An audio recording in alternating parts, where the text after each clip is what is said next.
Hello everyone, this is John Mark Johnson Jr. again, and today I'm going to be presenting on a very basic accusation, and that accusation is that you don't have it all.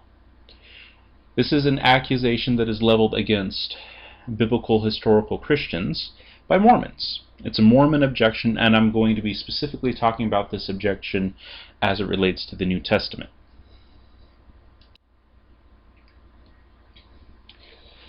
The claim comes from the Book of Mormon. Specifically, it comes from 1 Nephi 13 and verse 40. In 1 Nephi 13 and verse 40, this is what it says. And the angel spake unto me, saying, These last records, referencing the Book of Mormon, which thou hast seen among the Gentiles, shall establish the truth of the first, which are of the 12 apostles of the Lamb, and shall make known the plain and precious things which have been taken away from them. That is, the Book of Mormon very plainly teaches that things have been taken away from the Christian scriptures. In particular, they talk about that which was taken away from the 12 apostles of the Lamb, which would most directly be a reference to the New Testament. Now, the Mormons also believe that stuff was lost from the Old Testament as well, and that is a discussion that we could have. However, I've elected to focus mostly just on the New Testament this time. However, they usually believe that stuff was lost from both the Old Testament and the New Testament. But like I said, I'm narrowing the focus here just to the New Testament. So this is what they believe. Plain and precious things were taken away. And this is what we're going to be investigating.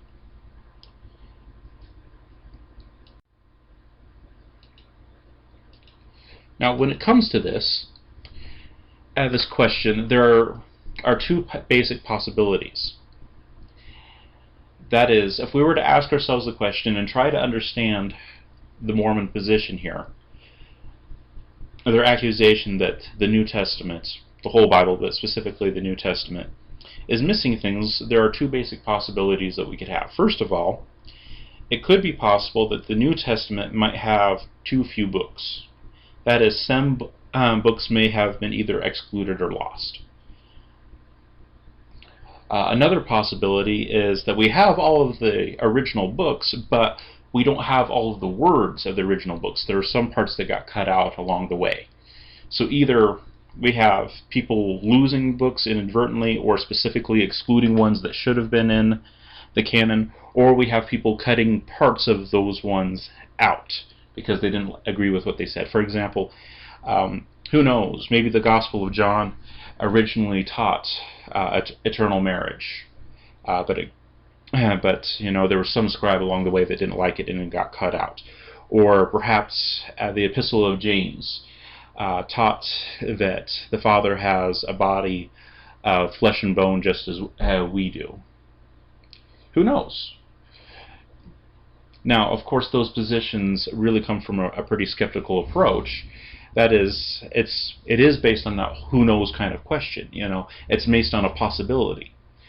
It's the same kind of reasoning that people use when they argue that, you know, we're really just plugged into the Matrix. You know, we're not really on Earth. Instead, we're in a simulation that a bunch of aliens created, and right now we're really inside of their spaceship.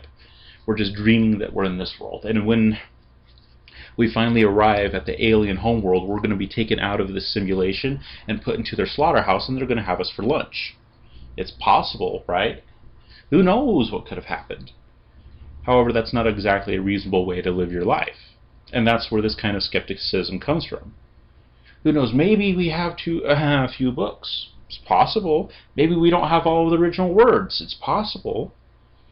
But the question that we really need to be asking isn't whether or not it's possible. We need to be the question needs to be whether or not it is reasonable. So that is what we're going to be looking at. Are these claims reasonable? In the grand scheme of possibility, anything's possible. Like I said, we could be just living as a part of this alien simulation right now. It's possible. However, the question is whether or not it's actually reasonable. So that's what we're going to be looking at. But still, the possibilities that are before us are either that we have too few books or we have too few words.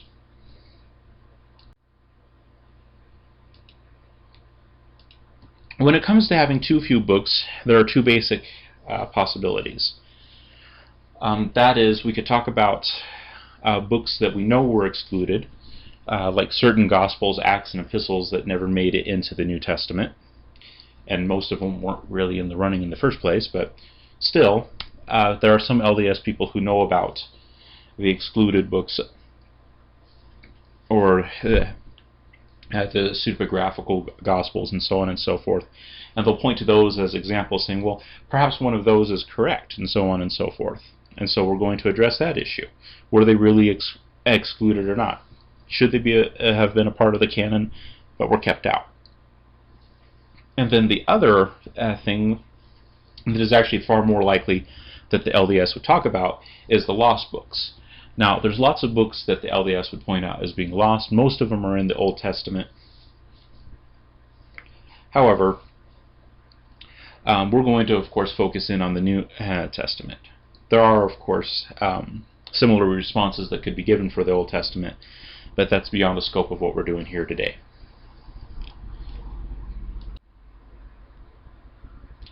Alright, so our first question is whether or not books were actually excluded. Now, to determine if books were incorrectly excluded from the New Testament canon, we have to know what the definition of the canon actually is. And the definition of the canon that Protestants use and have used takes several different forms.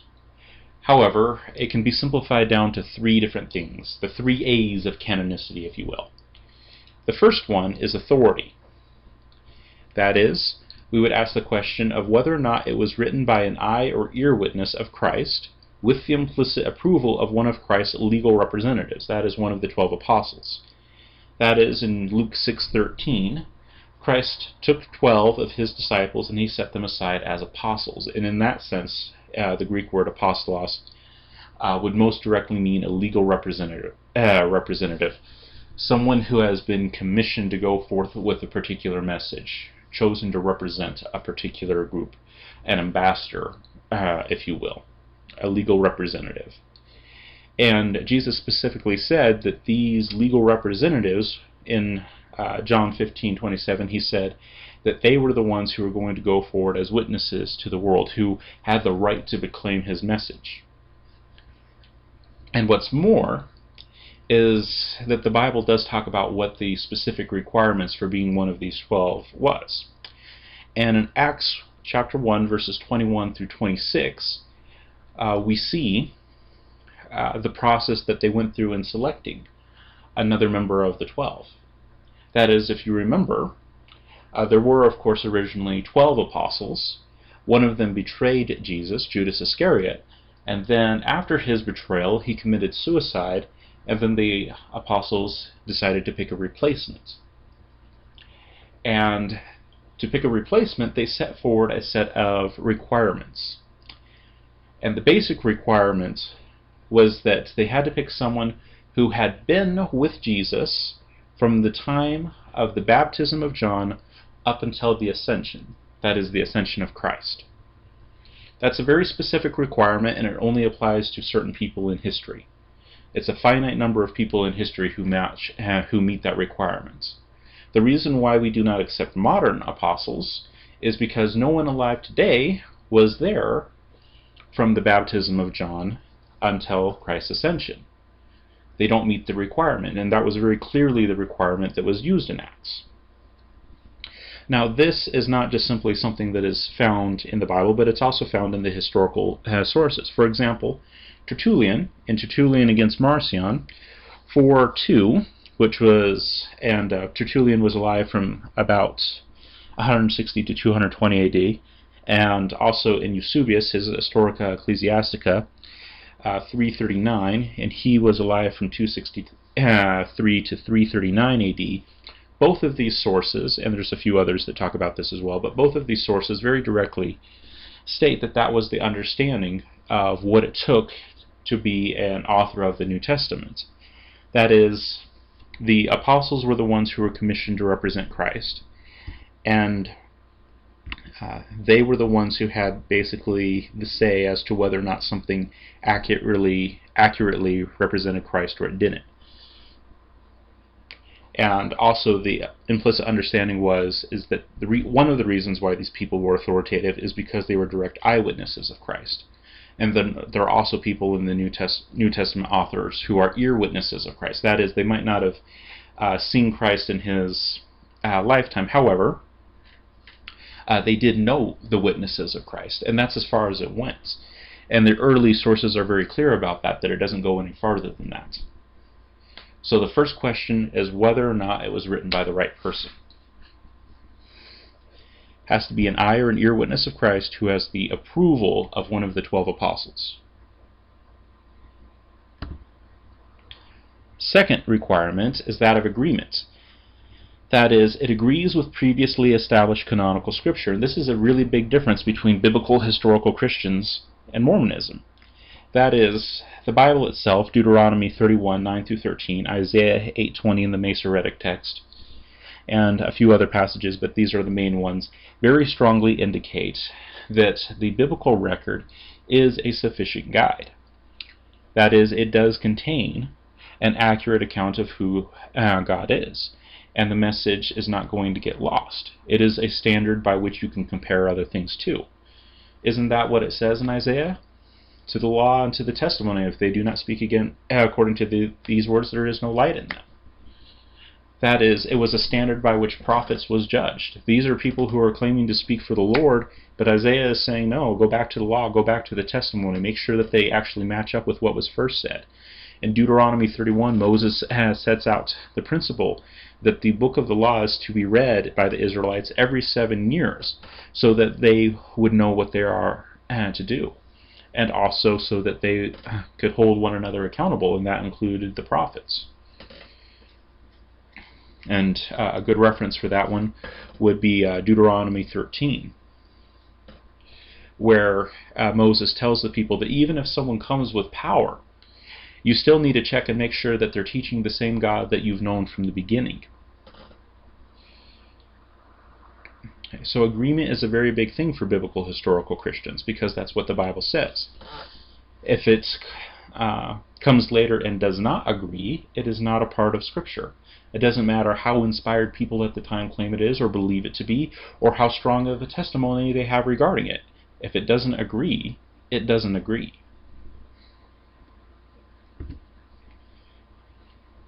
And then last but not least, the third A is authenticity. It is something that has to be historically authentic. That is, we believe in a God who is historically investigable.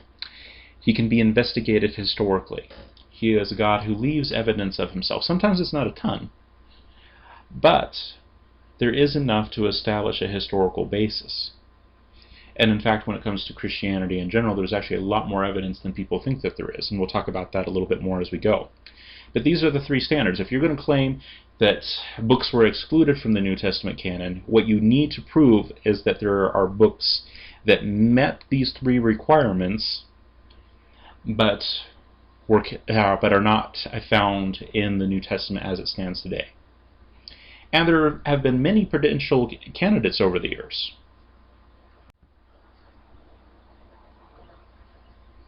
Here is a list of such potential candidates.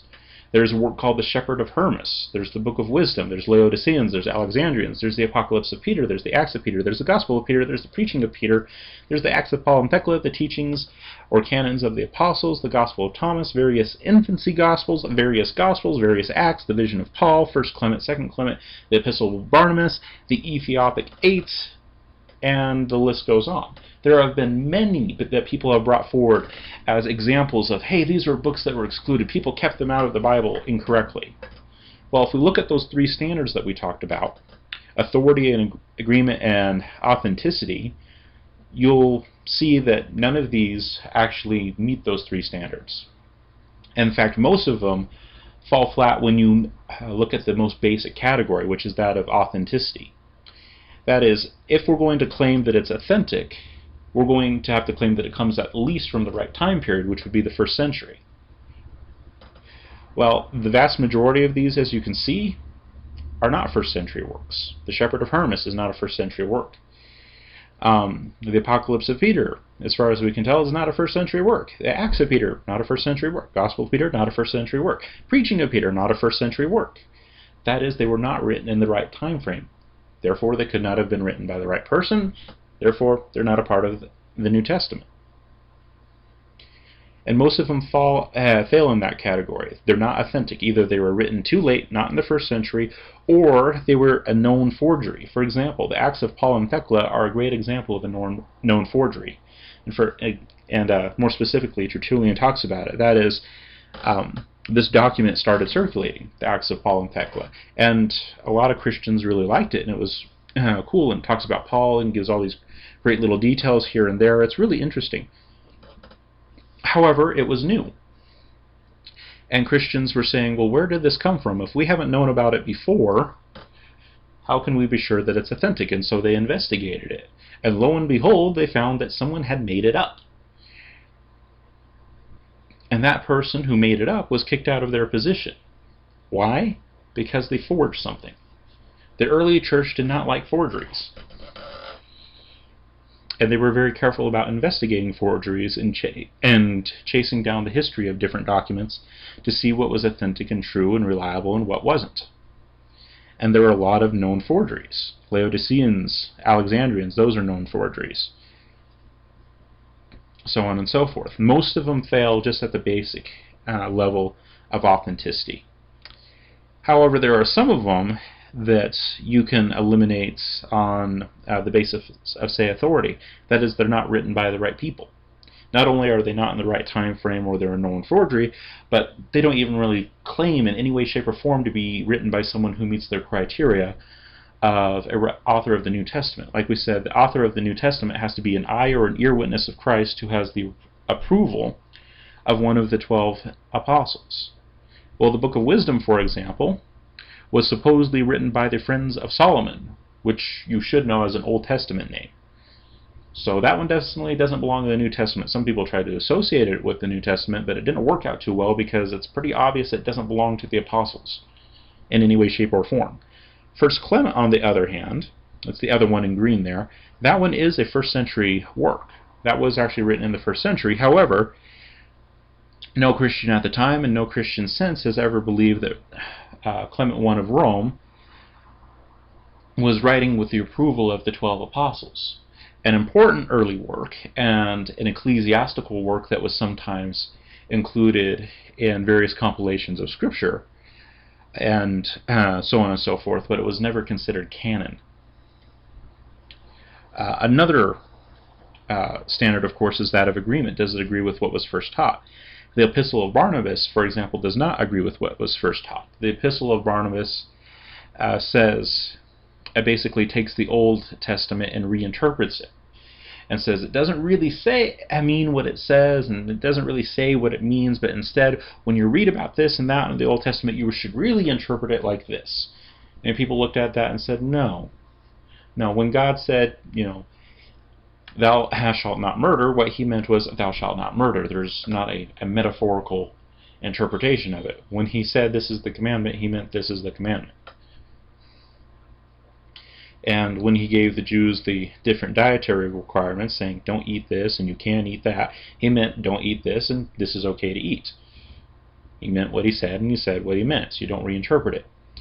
So the Epistle of Barnabas fails because it's not in agreement with the other ones. So, is it reasonable to believe that we have books that were excluded? Well, every candidate that has been put forward has not been shown to actually work. That is, there are lots of potential candidates out there, but all the ones that are brought forward do not meet the 3 standards of canonicity. It has to be from the proper authority, it has to be in agreement, and it has to be historically authentic. All of the ones that people bring forward as potentially excluded books don't meet those requirements, so they are rightly excluded. They're not a part of the canon. They don't fit the requirements. So, what that means is that we have very good confidence that we do have the correct books and that none were excluded that didn't deserve to be excluded.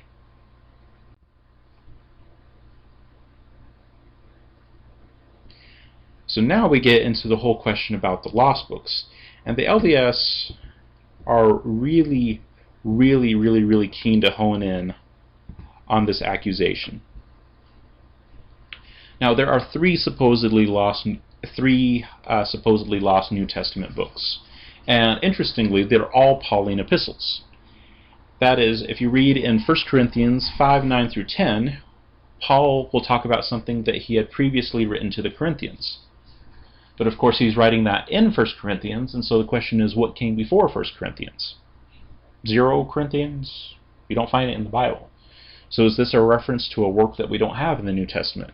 Was a book just completely lost? We're not talking about excluded books, that's what we talked about later, ones that we knew existed but people kept out wrongly. Well, that didn't happen.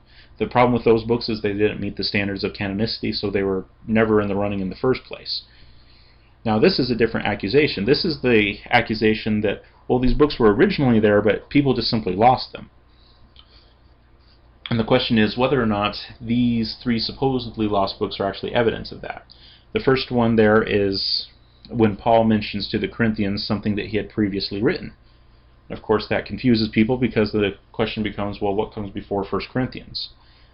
Also, in Ephesians, and the reading on this one is a little bit vague, so there's different ways to interpret it. But in Ephesians, he talks about something that he had also written previously. Now, like I said, the Greek on that one is a little bit vague. It could be written above, is one way of interpreting it, or it could be something written before.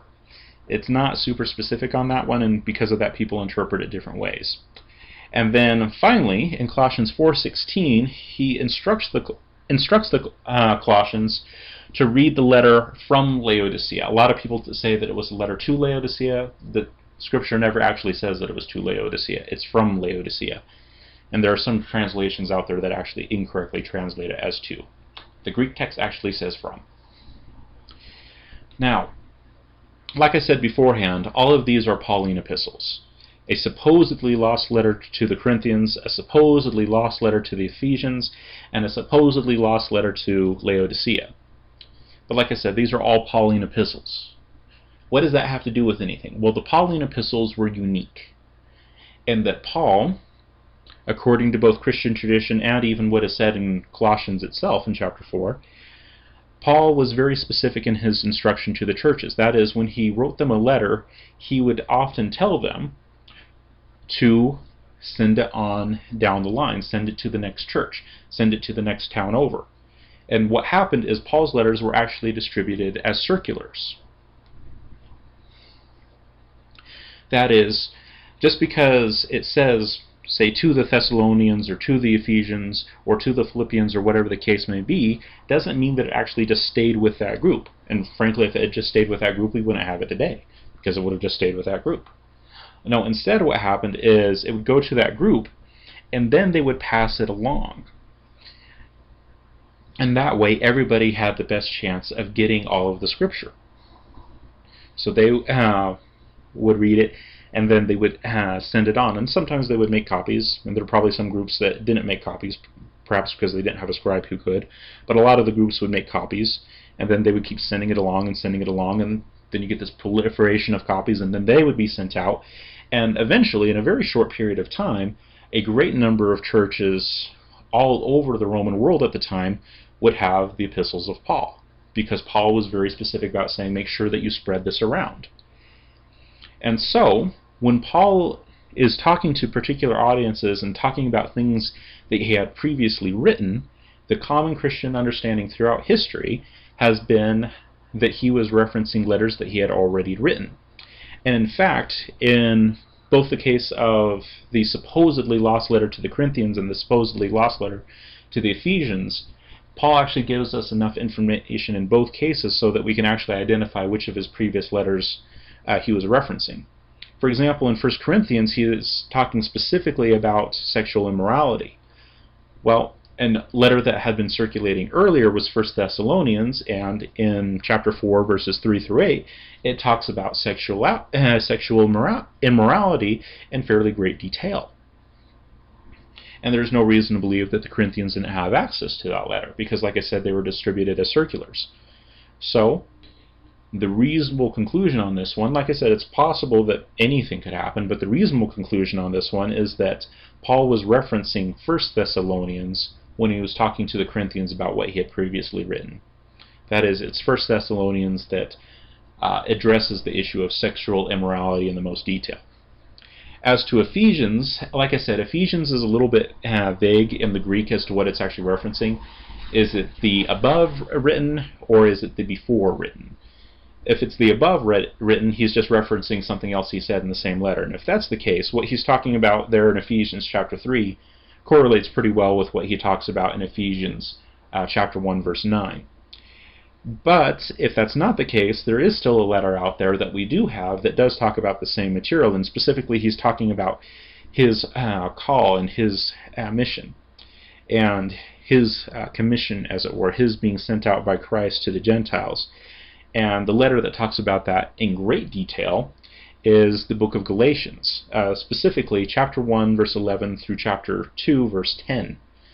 And so what was being referenced in Ephesians was either that one verse that comes earlier in Ephesians, or it was the book of Galatians. There is no reason to believe that it was something else, because like I said, the Pauline epistles were circular epistles. They were making the rounds. They were going out to the next group, and then to the next group, and then to the next group, so they all would have been fairly well aware of his epistles. Now, the last one is actually the one that is the hardest one, and the reason for that is that in Colossians, Paul doesn't give a whole lot of details about it, so it's hard to identify which one it is. He just says, make sure that you read the letter from Laodicea, so we don't know which letter was in Laodicea at the time. But like I said, because they were circulars, there's no reason to believe that it wasn't one of the ones that were already in circulation. That's a very reasonable assumption. The question just becomes which one. And there are a couple of different answers on that one, depending on how you look at it. For example, if you look at some of the early church sources like Hippolytus, you'll see that the answer that is given is Ephesians. That is, the book of Ephesians might have been making the rounds through Laodicea at the time. However, if we're talking about a geographical proximity, Galatia was closer to Colossae, and still is closer to Colossae. The map hasn't changed that much. And so that also is a potential candidate. But like I said, Colossians doesn't really give a whole lot of details on that one. But like I said, but at the same time, given that the Pauline epistles were circulars, there's no reason to believe that it isn't one of these two. It's one of them. The question, we don't know which one exactly, but it's one of them. And so yes, the Mormons really like to talk about the lost books of the New Testament and all that, but this is something that Christians have dealt with long before the Mormons ever came around, long before the LDS or the RLDS or the FLDS. And this is just something that we actually were curious about ourselves, and we've looked at into in various periods of history, and we've always come to the same conclusion. That is that Paul had his letters written as circulars. They were to go to the next church, and on to the next one, and on to the next one. And because of that, most of the churches were aware of his letters, even though they were not necessarily sent to that particular group previously. There's no reason to believe that the Corinthians didn't have access to Paul's earlier letters. And likewise with the other ones. That is a reasonable explanation that fits the historical testimony just fine. There's no reason to believe that they were lost. And like I said, on top of that, as far as Corinthians and Ephesians are concerned, we can actually correlate what is being talked about in each one of those ones and actually put it with another one of the Pauline epistles. And so that's not a hard one. Little letter from Laodicea, like I said, is hard to pin down just because Paul doesn't give a whole lot of detail about it, but there's no reason to believe that it wasn't either Ephesians or Galatians. So is that something that would convince biblical historical Christians? No, not really. There's no reason to believe that they were actually lost, just referencing what was already in circulation at the time. That is a very reasonable explanation.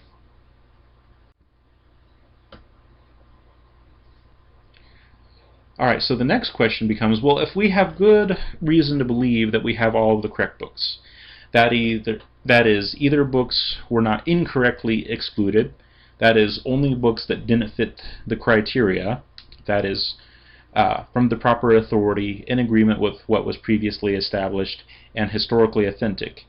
Only books that didn't meet all three of those requirements were excluded. We have good reason to believe that that was the case.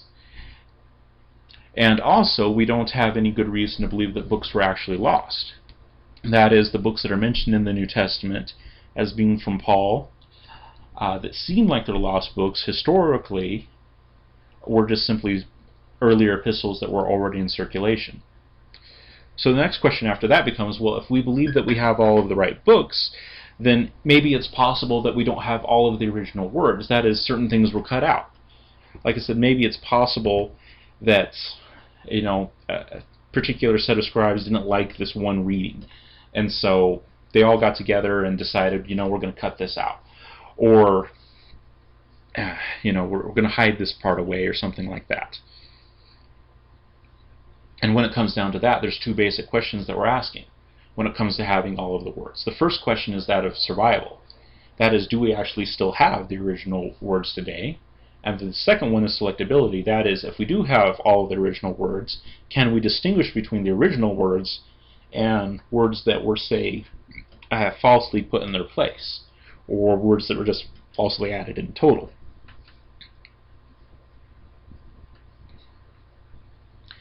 So that's the concern here. First of all, do we have good reason to believe that we have all of the original words? Second, can we actually select the original words from all of the possible candidates?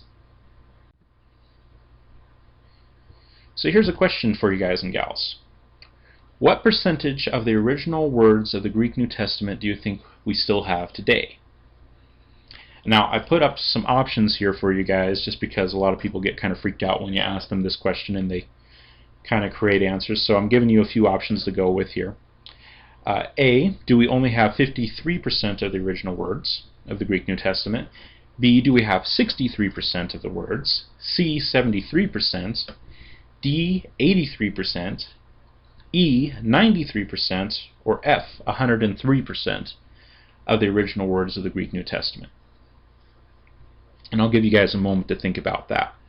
Which one do you think is accurate?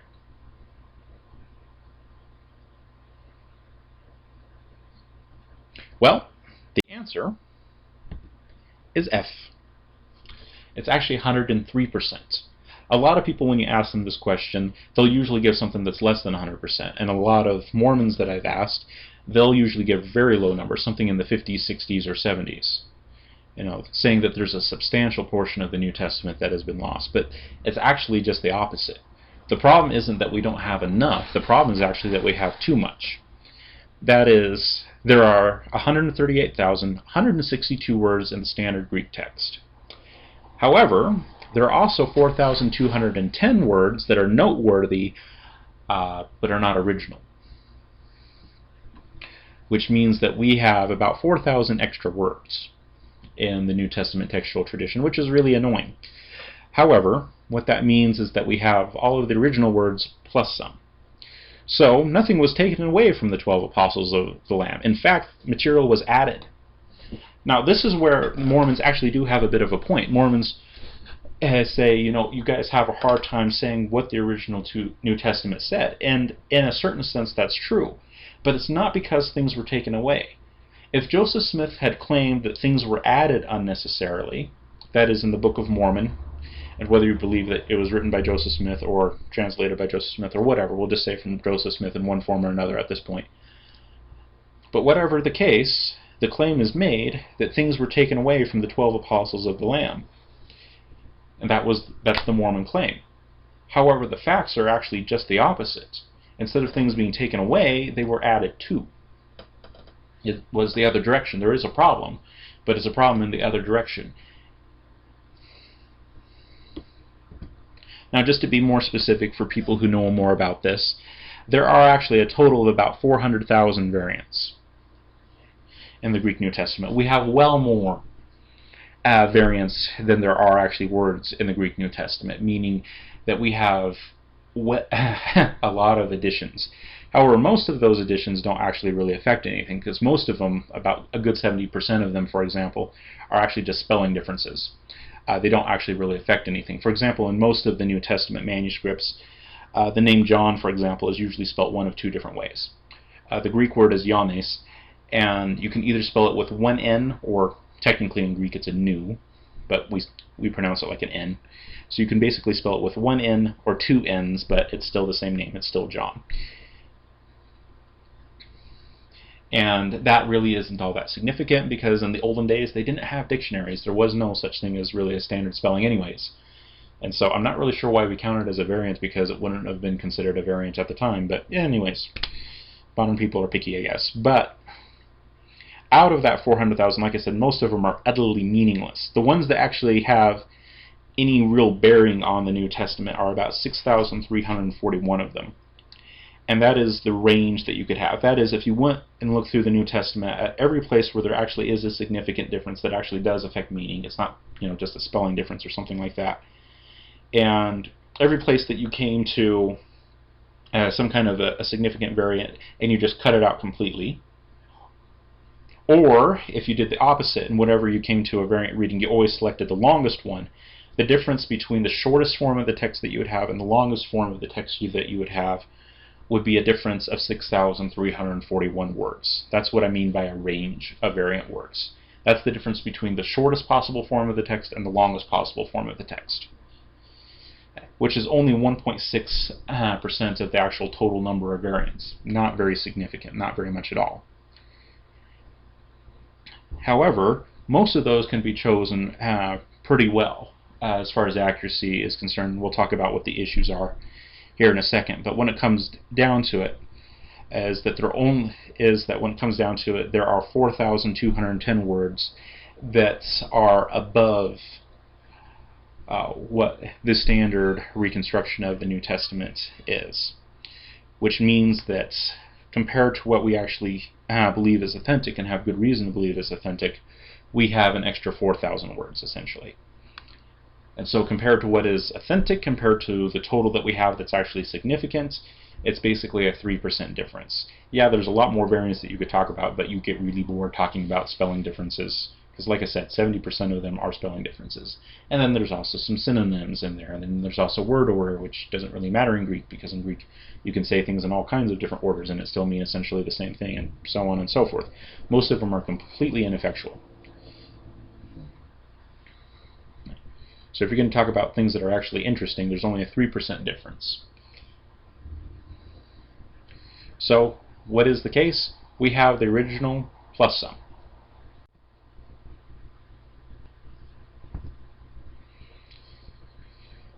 Another way of putting that, of saying that we have the original plus some, is to say that we don't have a need for conjectural emendation. That is, conjectural emendation is something that you do when you've lost original material in some way, shape, or form, and you have to basically make a guess as to what you put in there. And with a lot of ancient documents, that's what you have to do. There are lacunae,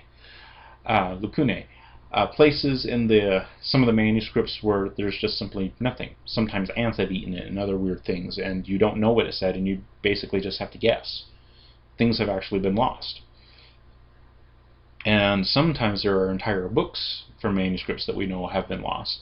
For example, some of Tacitus' works, we know that he wrote more than we actually still have today, because there are records that talk about him writing more, and we know that it wasn't just a case of circulars that give a specific number of volumes and we don't have that number of volumes, so on and so forth, those kinds of things. In those cases, there's lots of conjecture about what it may have been. And if that was the case with the New Testament, then the Mormons would have a really good claim.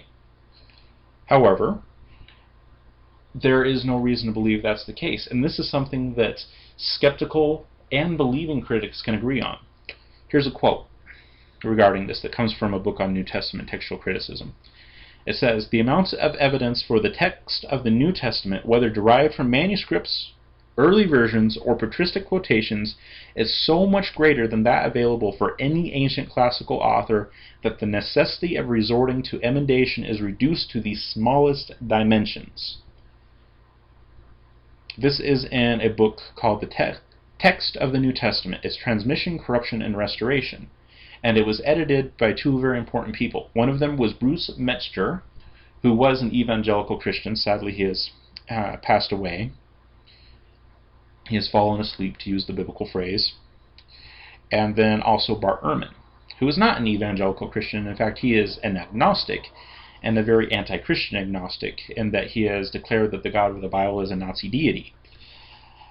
So these are two people who are on complete opposite ends of the spectrum when it comes to belief. However, both of them, because of the editors of this work, had to agree to this statement. The necessity of resorting to emendation is reduced to the smallest dimensions. Why?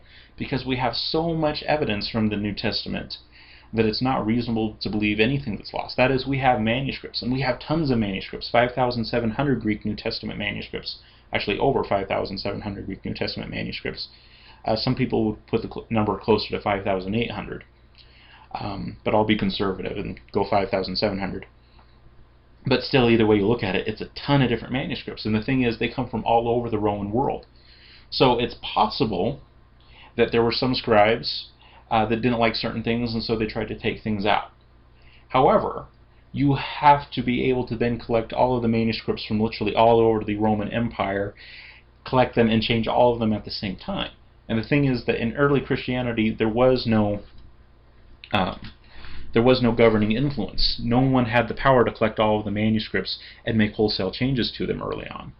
Now, later on in Christianity, it became much more hierarchical and much more institutional. Roman Catholicism in the West and Eastern Orthodoxy in the East. However, those two groups still, of course, wouldn't agree with each other on different things, and of course what one group would change, the other group wouldn't.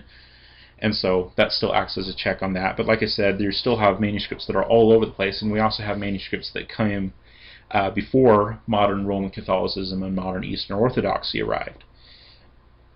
And because of that, and like I said, in the early periods, there was no governing authority. There was no group that could possibly go through and collect all of the manuscripts and force them all to say the same thing.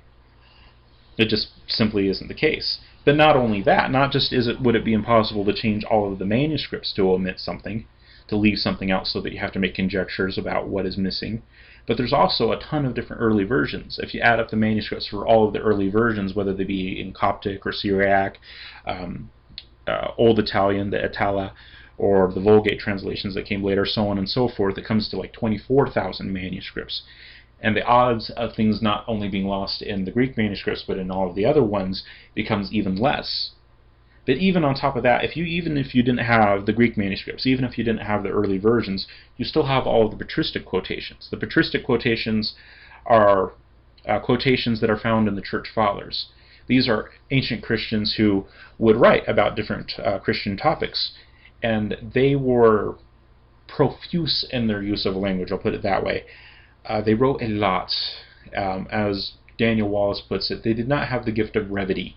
They wrote on and on and on and on and on, and because of that, they actually wound up quoting the vast majority of the New Testament. In fact, just on the basis of the New Testament quotations found in the patristic sources, you could basically reconstruct the entire New Testament without a single manuscript or early version. That's how often it was being talked about, and how often it was being quoted, so on and so forth.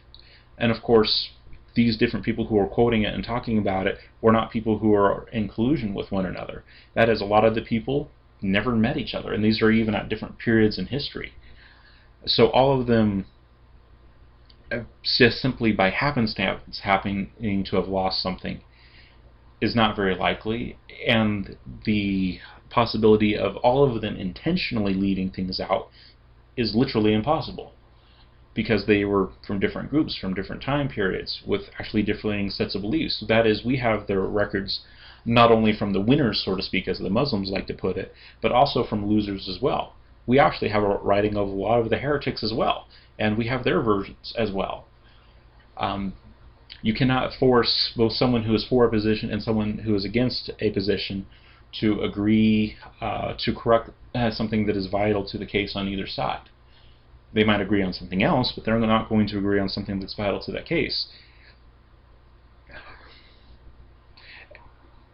And because of that diversity, we actually have a guarantee that somewhere in the material is the original reading. It's in the material somewhere. We don't have to come up with it on our own.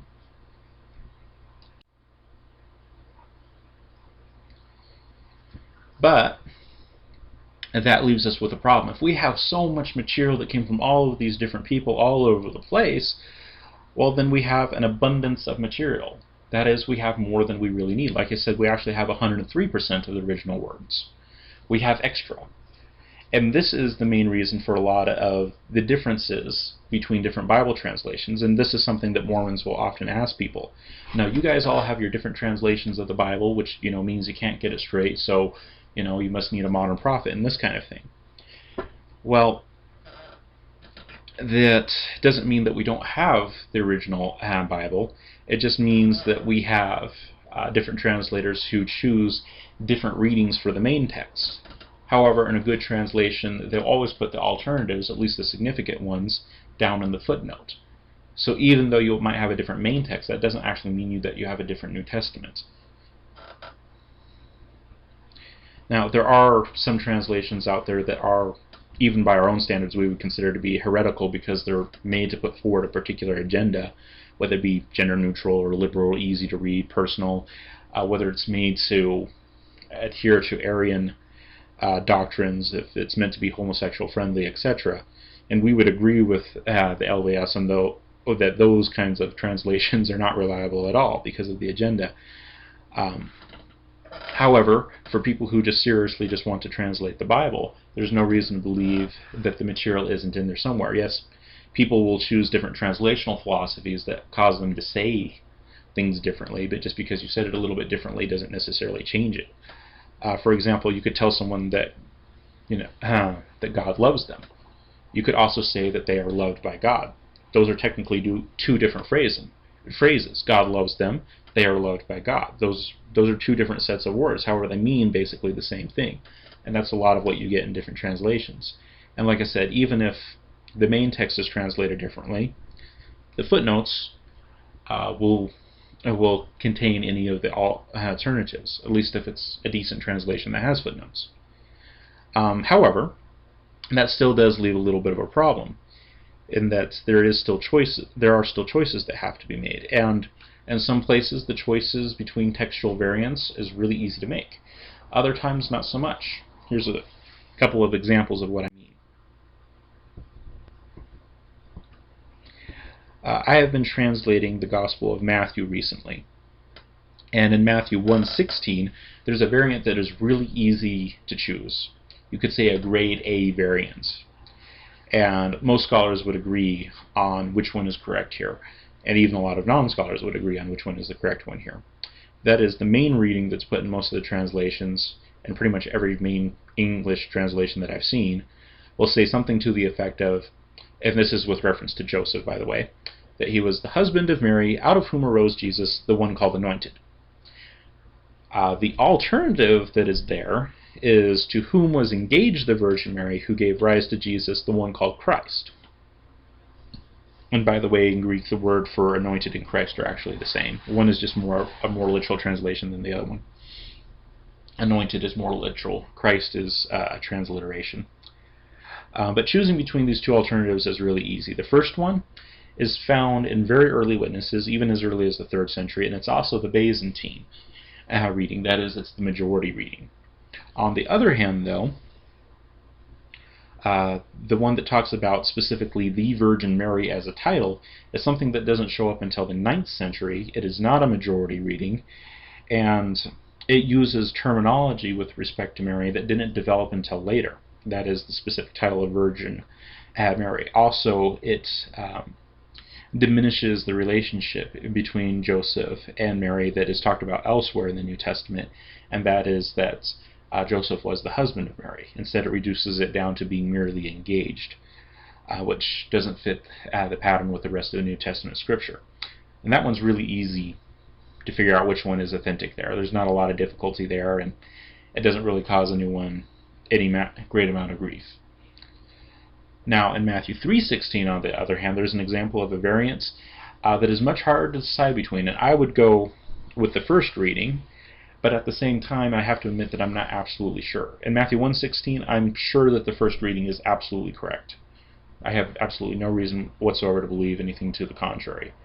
In Matthew 3:16, though, not so much. The first reading is this: "The heavens were opened up to him, and the him that is being spoken about is Jesus. The heavens were opened up to him, and he perceived the Spirit. The second reading, and like I said, I would go with the first reading, but there's a second reading that's really close, and it's hard to decide between them. The second reading is, the heavens were opened up, and he perceived the Spirit. Some people won't even catch the difference there, and so in case you didn't catch it, the difference is to him. The heavens were opened up is the variance. The main accepted form is that the heavens were opened up to him, to Jesus. And to be honest, I cannot be absolutely sure which one it is. Both of them come from roughly the same time period. Both of them can easily be traced to the 4th century. The only thing that's really in favor of the first one is that it's the Byzantine reading. That is, most of the manuscripts wound up saying that. However, that's not necessarily a guarantee of truth. And so, it's probably the first one, but it's not guaranteed. So which one it is, I honestly cannot say with any amount of certainty which one it is. I believe it's the first one, but I can't say that for sure. But at the same time, the question is whether or not this actually leads to any plain and precious things being taken away. That phrase, to him, doesn't change any core Christian doctrine or theology. It doesn't change biblical historical Christians' belief in, say, the deity of Christ. It doesn't change the fact that Jesus is the God-man. It doesn't change our belief in salvation. It doesn't change the fact that salvation is by grace through faith, so on and so forth. That this variance and variants like it don't affect any of that stuff. It's hard to decide between them, but they're completely ineffectual when it comes to any core doctrine or theology.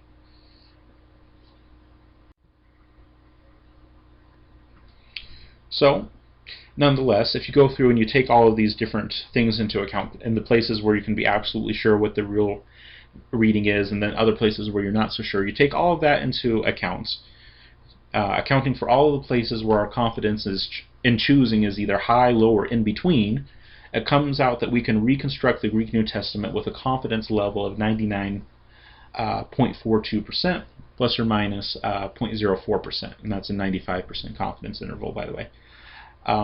So, in the main text of a decent translation, there is a greater than 99% chance that whatever word you're reading is in fact the original word. But here's the thing. Even though there is a less than 1% chance that the word that is in the main text might be correct, we still haven't lost any of the original Greek New Testament, because even though it might not be in the main text, less than a 1% chance, but it might not be in the main text, we do have it. If it's not in the main text, it will be in the footnotes. If you have a Bible that actually has good translator's notes in it, they will include alternative translations. And so if it's not there, it's over there. And because of that, we haven't lost the original reading. It's either in the main text or it's in the translator's notes. There is nothing that is missing. Yes, sometimes we have to decide between variant readings, and sometimes it's hard to figure out which one is correct, being brutally honest.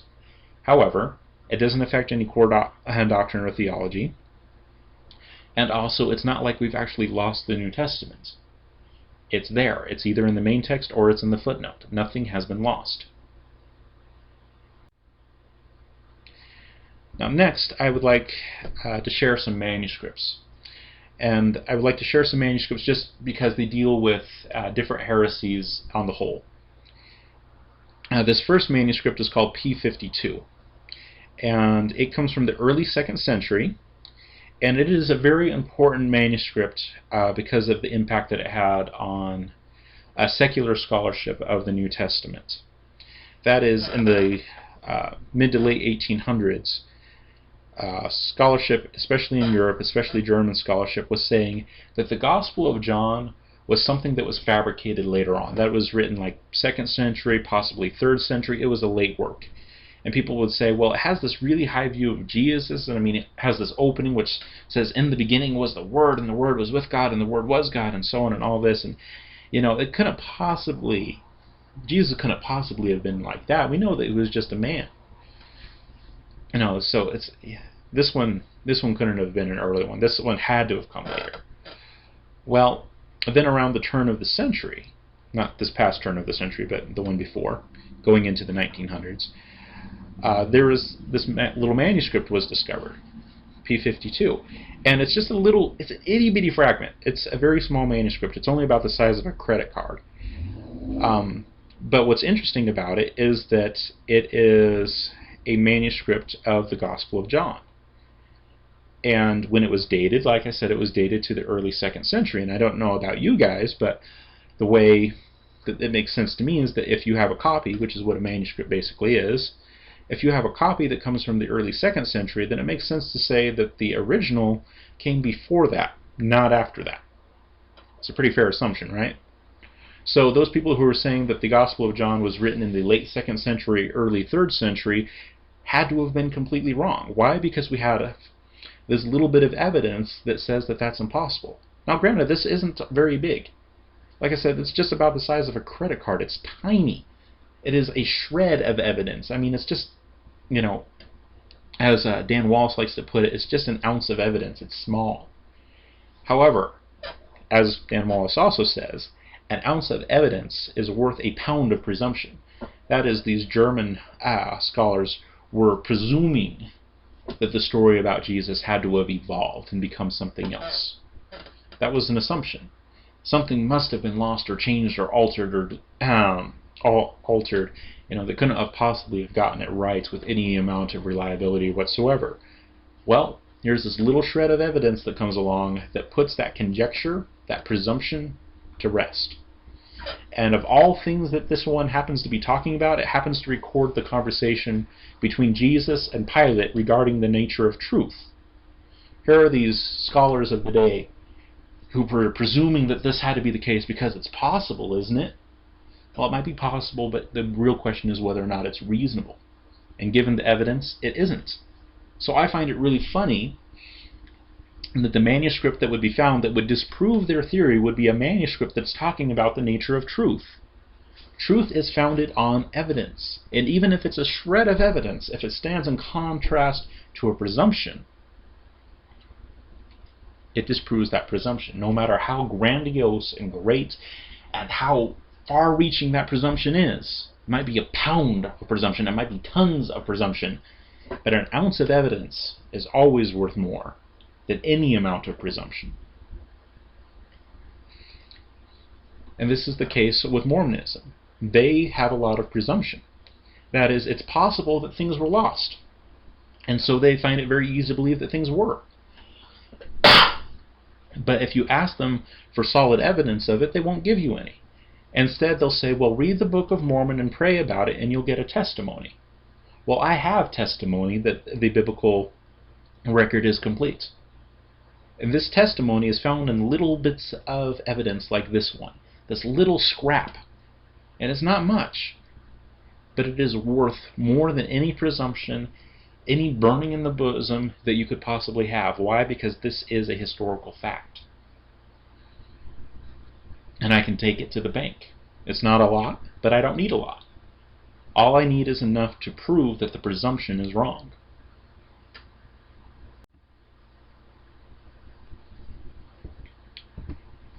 Here's another manuscript, and this one I've zoomed in on so that you can see a particular part, that part that's circled there in red. This is from a manuscript called P66, and this comes from the late 2nd century, early 3rd century, around 200 AD. And this is one that stands in contrast to the cult of the Jehovah's Witnesses.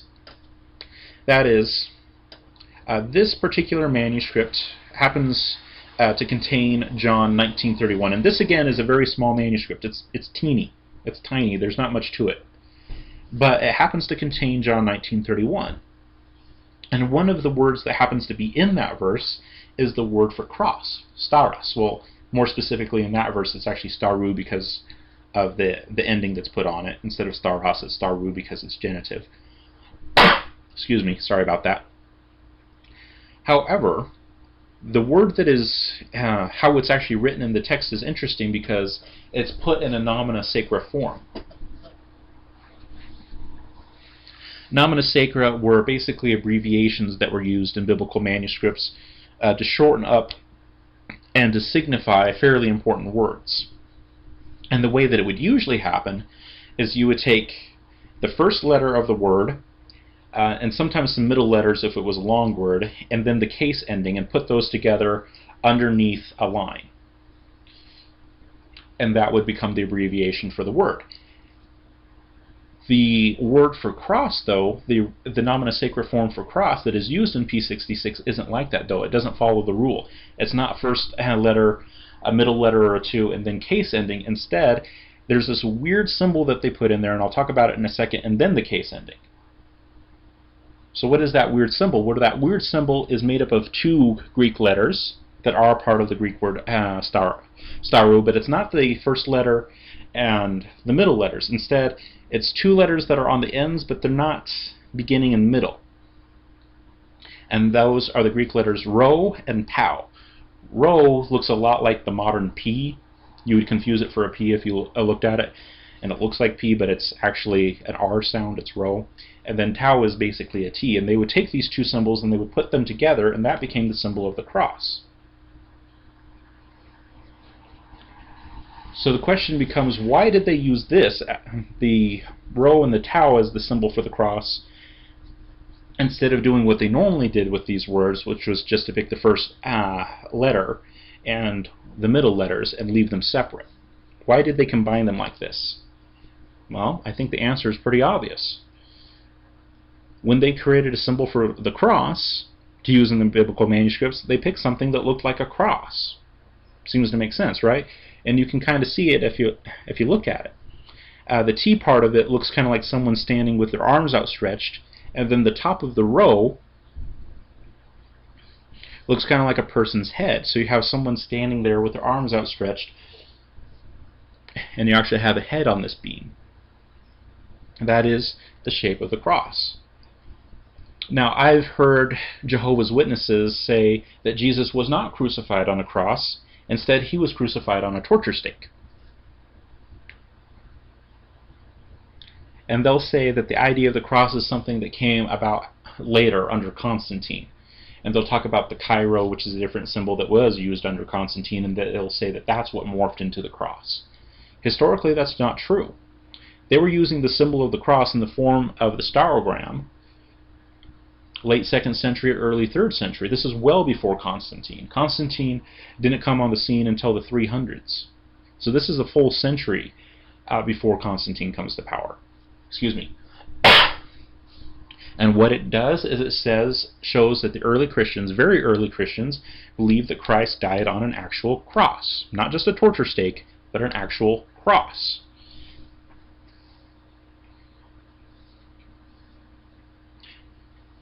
Again, how does this relate to Mormonism? Well, the Jehovah's Witnesses basically came up with a really great story. Here's Constantine, he's coming in and he's changing Christianity, which that actually wasn't really his thing, but they make a good story out of it and saying, here's how the cross developed. There was originally the symbol Chi-Rho, and then it eventually became the cross. That just simply isn't the case. It's a really great story, and you can put a few little historical tidbits in there to make it sound good. But that's all that it is. It's just a really good story. It's that presumption again. And here again, I have a little bit of evidence. It's not much. Like I said, it's a small manuscript. It's tiny. It's no bigger than your hand. But what it does is it shows that very early on, Christians believed that Christ actually died on a cross, not on a torture stake. Again, an ounce of evidence is worth a pound of presumption, or a ton of presumption. It's worth any amount. I don't need a lot of evidence, I just need enough to know that the presumption is wrong. One last manuscript. This one is P75, and it comes from the early 3rd century. And this is a fairly literal translation that I have on the screen. It says, in the beginning was the expression, a lot of translations will say word, and the expression, or the word, was with toward the Great One. A lot of translations would say God. And great was the expression. And God was the word. This one was in the beginning with toward the Great One. That is, with God. This is a passage, this is John chapter 1, verses 1 and 2, that very clearly identifies Jesus, the expression, the Word, as having the greatness of God. Not as being the Great One, not as being the Father, but having the full deity of the Father. And also being just as eternal as the Father. That is, this one was in the beginning with toward the Great One. Just as much as God was in the beginning, so was the expression. So was the Son. Now, again, I've heard people say that the deity of Christ and his co-substantial nature, being one being with the Father, was something that was come up with, at the Council of Nicaea in 325 AD. Well, this is a full century before that. This is 225 AD, and you have a verse of the Bible that very clearly teaches a Trinitarian belief well before you get to any of that other stuff. So how do I know that it wasn't the Council of Nicaea that came up with the deity of Christ? I have evidence that comes before that. The idea that it was the Council of Nicaea that came up with the deity of Christ is a presumption. And it's a wonderful sounding story that unfortunately a lot of people have bought into. But the question is whether or not there's actually any evidence for it. And the truth is, there isn't. And this is actually a fairly complete manuscript. This one isn't tiny. And there's actually lots of data on actually what happened at the Council of Nicaea and what didn't. But the actual evidence, even if it's just an ounce of evidence, points to the fact that Jesus is God, that Jesus does have the deity, that he is co-substantial with the Father, and also co-eternal and co-existent. This is what the actual evidence says. Again, what Mormons and frankly most heretics and even a lot of atheists and agnostics have is a lot of presumption. And they have a ton of it. And they have really great stories. But if you just look for the evidence, even if it's just an ounce of evidence, you'll find that it's worth a pound or more of presumption. So, how do we wrap this up? We started out with the Mormon claim that plain and precious things have been taken away from the 12 apostles of the Lamb. 1 Nephi 13, verse 40. How is that possible? Well, either books have been left out, or we've lost the original words. When we looked at the actual evidence, though, we can't find any good evidence for actually having lost any books, or books being incorrectly excluded. That is, if you look at the definition of the canon, even that the Bible itself references, and that other early Christian authors understood to be the case, the standards were quite clear. And the supposedly excluded books weren't really excluded. They were just never in the running in the beginning because they never met their criteria. When we look at the possibility that books were lost, we see that the only ones that there's any evidence whatsoever that could possibly fit that bill are letters that Paul talks about. But we also know that Paul's letters were distributed as circulars. Ergo, it's entirely reasonable to believe that those works were epistles that we have that were just simply written earlier that were in circulation. And all of the early testimony would agree to that. When we look at the possibility of maybe, we've lost the words. Well, that would require that you could basically control all of Christianity in the entire Roman world and get them all to agree to the same changes in the same way at the same time, which was impossible. The Roman Empire was too vast. Communication and travel took too much time. You couldn't change all of them.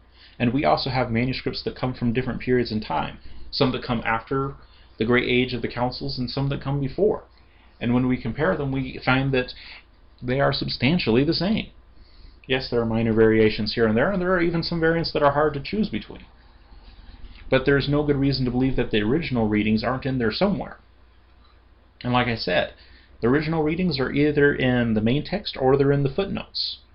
We don't have a case where things have been taken away. In fact, we have a case where things have been added. The problem isn't that things were taken away, the problem is that things were added. Mormonism gets this one completely backwards.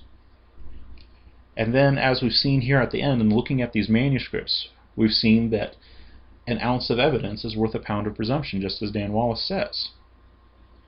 And that's the message that I want to leave with you. If you're a Mormon and you've listened to this whole thing, frankly, I'm impressed. However, you're probably going to ignore most of it and just think that it's wrong. And, I can't change what people are going to believe and why they're going to believe it, of course. But my encouragement would be to look for the evidence. There's lots of presumption that runs around there all over the place. Whether it be the Jehovah's Witnesses, whether it be weird, crazy conspiracy theorists, whether it be agnostics or atheists or whoever it happens to be, there's lots of presumption that's running around out there. The question is, what does the evidence actually say? Search into it. Don't be afraid of it. Truth is truth. And it doesn't care whether you like it or not, it's still going to be true. But what Christ said is that the one who listens to truth is the one who's going to listen to me. Whoever is on the side of truth listens to me. If you want to know the Jesus of the Bible, the true historical Jesus, you first have to get acquainted with the concept of truth.